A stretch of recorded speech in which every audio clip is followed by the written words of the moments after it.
that God can use to do his bidding. But he cannot use us if we allow shame to keep us stuck in what we did.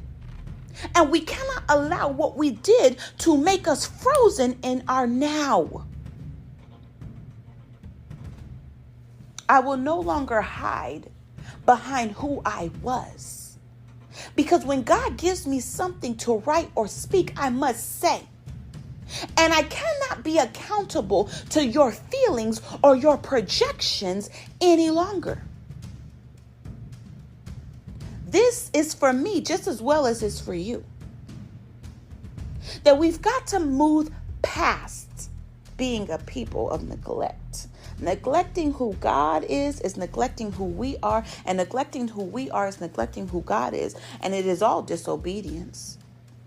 It is all bad fruit. I saw myself, and I won't give all the details, but I saw my lips moving and they were gold dust. And when they stopped, they were black. And I heard the Spirit of the Lord say through a vessel to me that when your lips are moving, you will produce fruit. But when they stop, they go black. Why? Because when I stop speaking, because God has called me to speak, when I stop speaking, I get stuck in my mind. And then the enemy can launch vain imaginations. I have to release what God has given me. Because if I withhold it, then that which I release will become out of a space that is not God's duration for me. There is more to that I can unpack, but I'm not going to, because it's not for you. It was for me. I'm just releasing it as an example.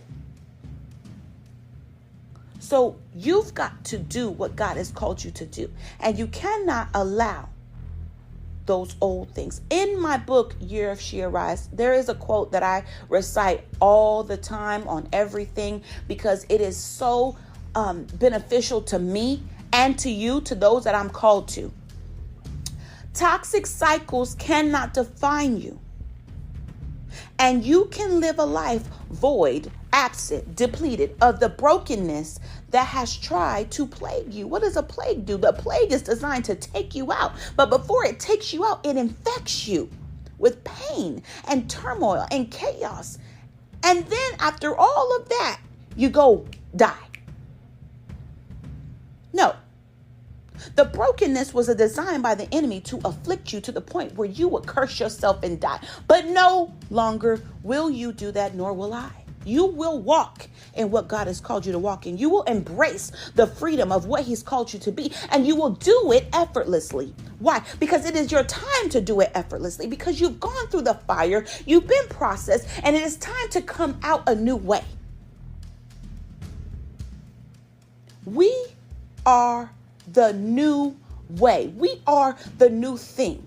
But we had to be refined. And see, what I did was I allowed myself to shrink back and not speak because I was so worried, fear that I would say the wrong thing. That when I said something, I would question it over and over again, and that would make me retreat. But the enemy's design has been to take my sound, to take my voice, and to take my release. When I was born, the umbilical cord was wrapped around my neck.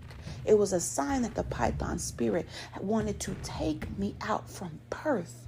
What does that say about who I am? To God.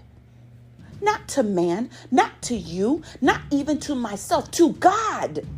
Because it is for his glory that I stand here today and use these gifts.